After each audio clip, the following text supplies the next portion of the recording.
Here it is, episode number 27 of the Blue Ox Running Podcast, which is episode number 5. We are halfway through our marathon training series here. So super excited to get into it. I feel like we're getting into the meat of the program. It is definitely go time when it comes to needing quality training. I say that actually on a down week. I'm on a down week real quick right now, and then there'll be 3 more weeks of hard training, 2 more weeks of taper. So we are literally coming up on 5 weeks to go here, coming up on this weekend. I wanted to get this out on Friday here so you can maybe listen to it on your long run. But I promised you, we are talking all about the marathon phase this episode. So just as a quick reminder, my plan right now is going 24 weeks total. 24 weeks total, which means I have 12 weeks of base, 5 weeks of speed, 5 weeks of marathon specific, which I'm in right now, and then there'll be a 2-week taper. We are on our second week of the marathon phase, and the way we planned it out with the micro and the macro cycles, go listen to that previous episode about structuring out your whole plan on the weekly basis. I'm in a down week right now, and I'm glad for it. I feel like I've needed a down week, and I'll get to that in just a moment with how last week went. It's going very well, but let me just talk about the marathon phase really quick here. That's kind of our topic of the day. Marathon phase, it's all about the marathon phase. What does this change? Again, go back and listen to episode, I believe, number 2 about the macro and micro cycles and how we organize this stuff. It might have been number 3, to be honest. I believe it's episode number 3, macro and micro cycles. Look at the title, because what we do now is we shift our most important workout, our most important quality workout, which for me is Wednesday, to a marathon, kind of half marathon pacing, a threshold, that up tempo emphasis. Okay, so I still might be doing some kind of something on Monday. If you look at the screen, if you're looking at this on video, the main thing I want to get across is what am I doing on my Monday? Probably a little bit of speed here and there, maybe a fartlek, 30 seconds on, 30 seconds off, thrown into the middle of a normal run as an example.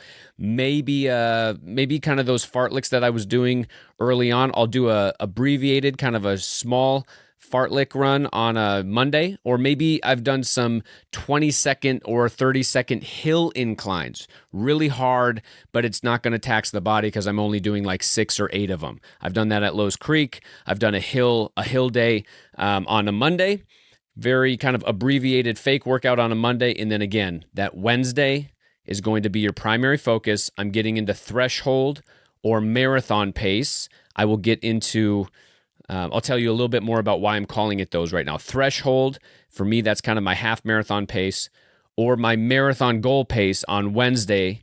And then the long run is certainly getting longer, and we might even do a little quality in the long run. Okay, so again, we're kind of tweaking what we do on that Monday, Wednesday, and long days. And then in between, we are recovering or doing some steady mileage, or maybe even some cross training like I did yesterday. So with all that being said, remember when I talked about pacing and keeping it simple?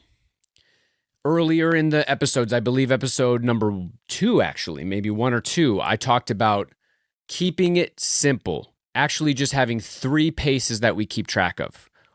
Pace number 1 is easy. Pace number 2 is what we call up tempo, where you can answer a question in a sentence, and pace number 3 is hard, where you just want to say one word. I want to get into a little bit of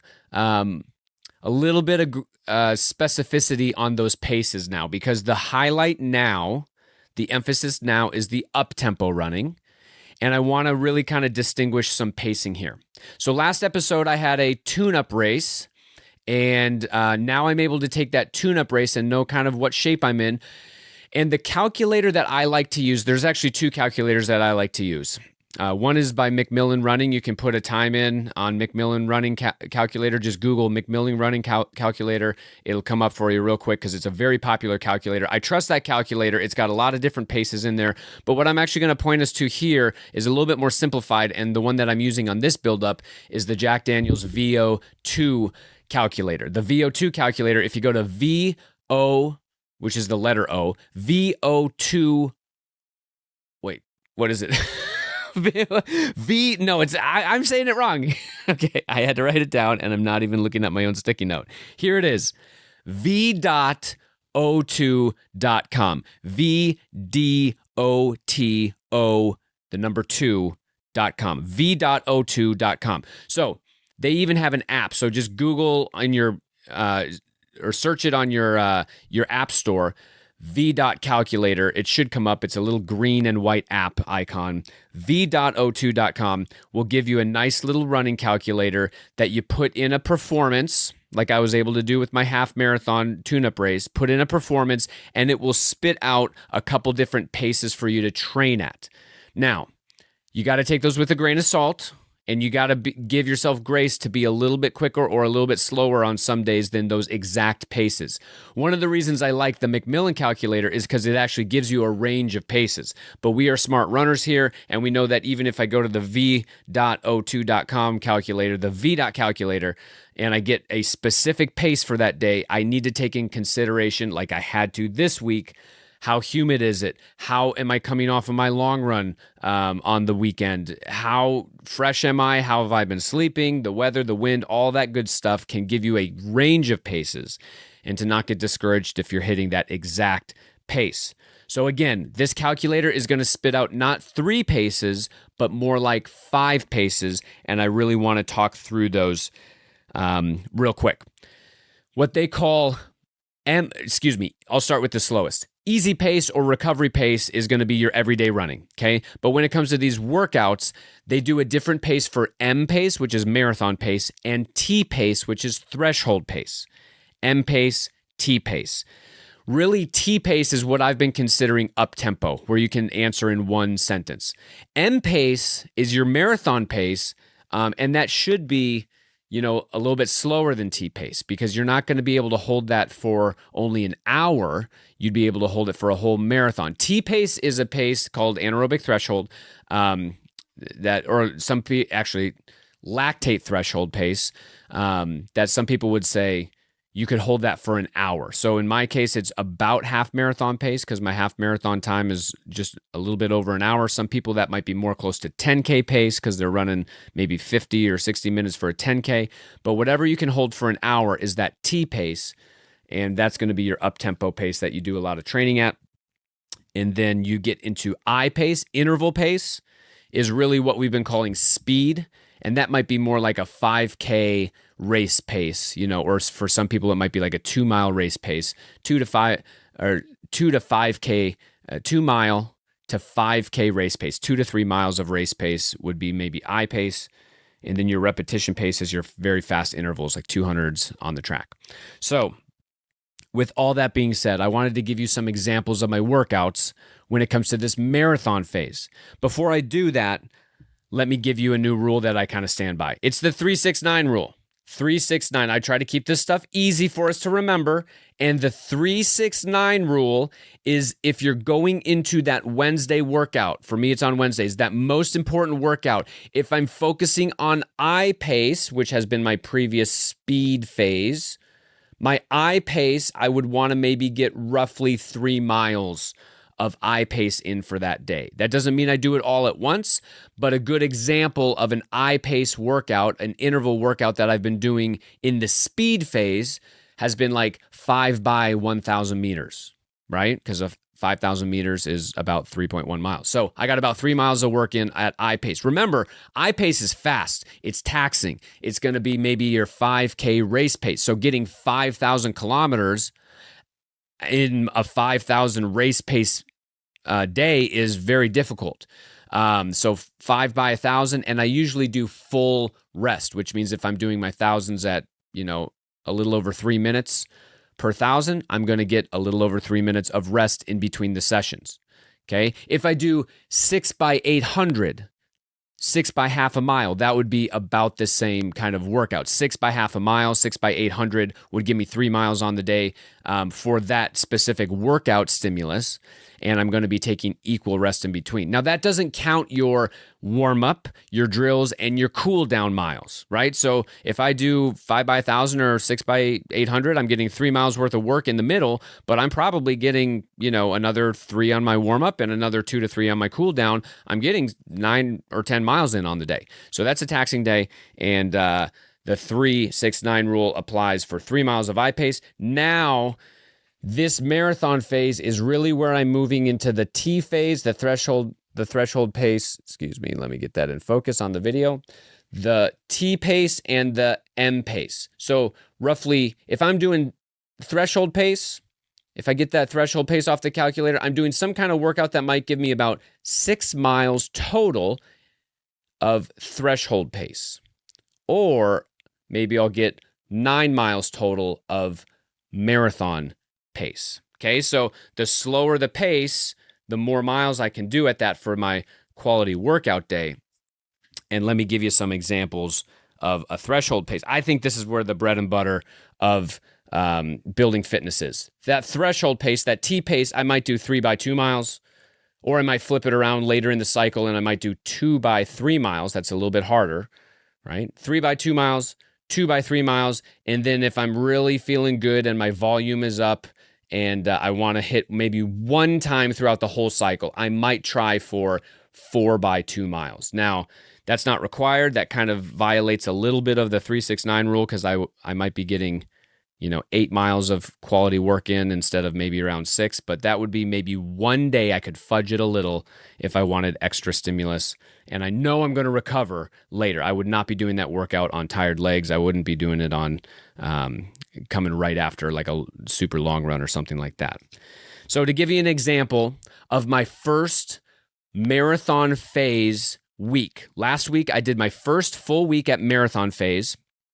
On Monday, I did an easy run through Lowe's Creek. It was on the trails, but in the middle of that run, I just basically took some hill sprints, some hill repeats up the wood chip hill at Lowe's Creek. I did that 8 times. I gave myself full recovery. I sprinted as hard as I could up the wood chip hill, which is very short but very steep.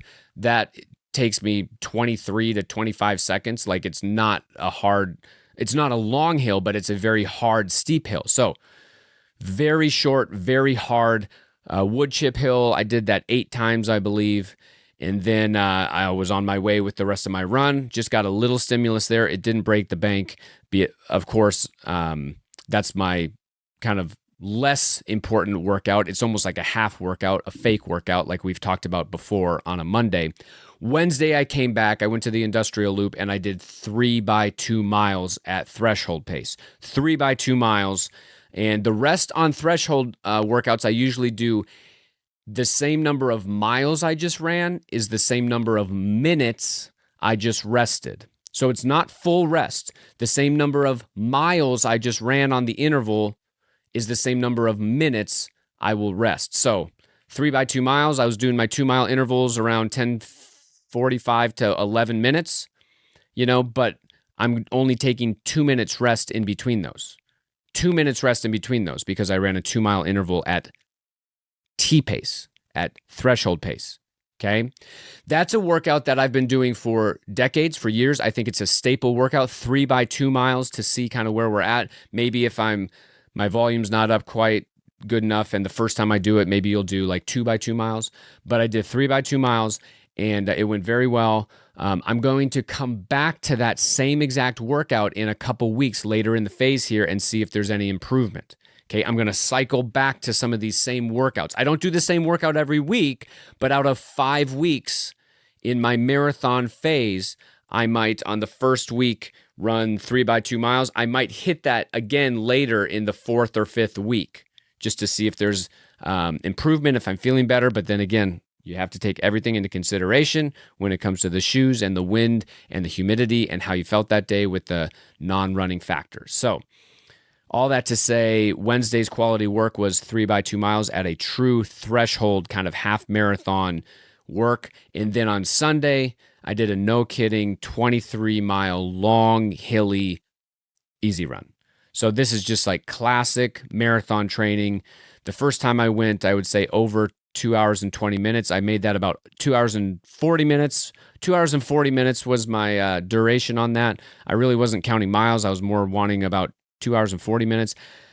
I think I'll come back to that maybe later. I think in 2 weeks when I'm 4 weeks out, I'll do my longest run. I'd have to remember I'll do that again, maybe a 23, maybe a 24 miler.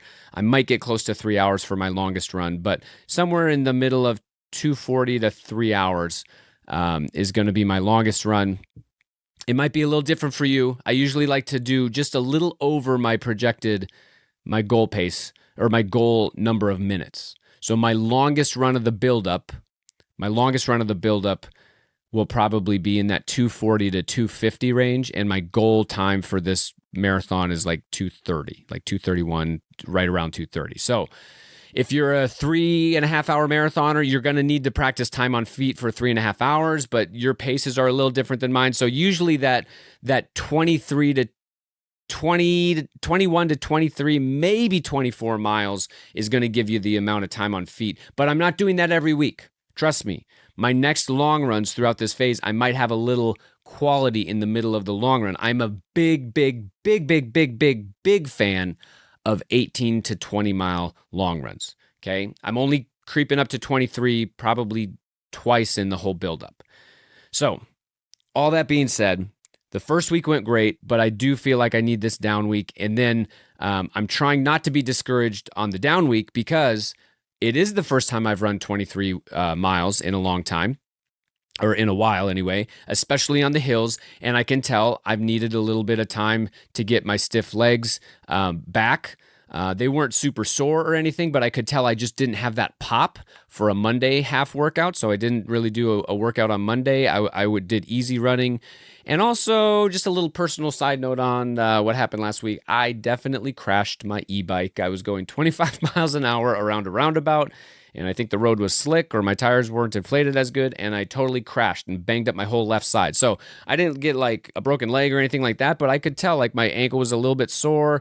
I'm just kind of babying that a little bit. No big deal. I'm back on my feet, but I could tell I had some swelling and my body is kind of recovering. My immune system was hit a little bit. My sleep kind of woke me up with some of my road rash and wounds. So all that to say, we're normal people with normal things that come up. It's not a setback, but it's something I'm keeping in mind when it comes to how good or how stiff or how much pop I have for this week's workout. And I'm recording this on a Friday, and I'll tell you on Wednesday, I didn't have the encouraging workout that I wanted to. I was still feeling a little without a lot of pop, and it was going back and forth between raining on me and not raining on me. And it was like 70 to 75 degrees. It was like in the 70s, and it was 100% humidity, and we just haven't had that much. So I didn't feel like I could just, hit my exact pacing. I'm letting you know you're going to come across these days where one week you're right on pace. In fact, it felt a little too easy last week on my 3x2 miles. And this week, I'm telling you, it was a little daunting. I did 5 miles at marathon pace, and then I tried to run like a couple 1 mile pickups, and I just got through one of them, and I was not not running what I thought I would that day. Is hot. It was humid. I was still recovering from a 23 miler, and I'm just going to tuck that little day away as not a total fail. It was not a fail. I did cut one of my intervals short, and I jogged home. I didn't want to push it too hard. I was starting to get a little too taxed, and I'm going to mark that day as a day I want to look back on. Go back in a couple weeks, do the same workout, and hopefully I'll feel better. Hopefully I'll be a little bit more fit, and you take everything into consideration. So let me show you my marathon type of workouts. Now, when I say marathon, I just mean M pace. What I might do to stimulate M pace on a Wednesday, or even in the middle of some long runs, is maybe get up to that 9 miles of running at marathon pace. You can do that a couple different ways. You could do it 2x4 miles. You could do it 2x5 miles. You could do an 8 mile or a 9 mile marathon tempo run, which would be marathon pace, goal pace. One thing I probably will do coming up here pretty soon is, I don't know if I'm going to do it this week on a Wednesday or a Saturday. It would probably be a long run where I go 10 miles normal and then 10 miles at marathon pace. I call that the 10 by 10 run. It's very taxing. I only do it once a buildup, but it kind of gets me marathon pace on tired legs. And then another workout I saw that was interesting with some marathon pace stuff was by Connor Mance getting ready for Chicago. He did like, I think he did like 6 to 8 miles at marathon pace, but I was thinking about trying to do like 5 to 6 miles at marathon pace. And then you rest a little bit, and then you come back over the top and you do like 2 to 3 hard miles, maybe even like at I pace, at interval pace. So we're just kind of flirting with these different paces. So an example of that might be 5 miles at marathon pace, and then you come back and you run 1 mile at 5K race pace, and then get full rest, and then another mile at 5K race pace. That would be pretty hard. You're trying to go faster and harder by the end of that day on tired legs. So I know I rambled a lot on this episode. I know I just gave you a ton of different examples of marathon workouts, but remember this, if you want to simplify it down, the 3-6-9 rule. So we're getting into threshold pace workouts. You're going to maybe structure a workout that's about 6 miles total of that, not including your warm up and cool down, or maybe 9 miles of marathon type of marathon pace running, not including the warm up and cool down. And you can go ahead and go to v.o2.com to get some of those helpful paces. I think that's it for this week. We are going to continue through. We are halfway done with the podcast episodes, and we are more than halfway done with the marathon training. We are getting down to it. It is going to go fast. I'm excited. I'm getting a little bit more eager to do this marathon work, but it is taxing. It is taxing on my time, and I can tell that this is kind of the brunt of the work that is a little bit more unsustainable for me to do month after month, week after week, year after year. This is the last 4 or 5 weeks here are going to be the type of training that is good to do for only 3 to 4 to 5 weeks at a time. And then you taper and you race and then you rest. Okay. So I would not be able to do this training all year round. This stuff is kind of no joke. I'm getting into the meat of it, going into the lion's den here with the hardest training, trying to stay very healthy, and getting to the start line healthy is sometimes harder than getting to the finish line. So let's get to the start line healthy. Keep listening to your body. An example of that, I guess I'll leave you with this. An example of that by listening to my body. This week, I'm taking my down week as was planned and as I need. I'm doing about 70% of my normal volume this week. And yesterday, I just swapped out a normal 60-minute run with a 60-minute bike ride. Okay, I've had a lot of pounding on my legs after that workout on Wednesday that didn't go as well. My recovery day turned into a 60-minute bike ride. And now I'm back on my feet today, about to go for a run after I hit stop on the camera right now. So I love you, Eau Claire. Have a great day. Shoot me questions in the comments on social media. And by the end of the buildup here, I'm going to have a little better spot for you to ask questions. It's actually live now, but I'm going to advertise a little bit more question and answer by the end here. blueox.run/marathon, blueox.run/marathon. You can actually ask a question there. But I will be bringing you a new episode very soon on another topic of marathon training. I hope you have a great week. Goodbye.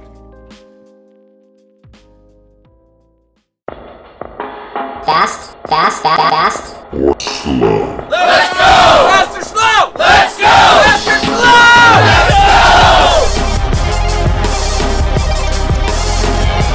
Let's go!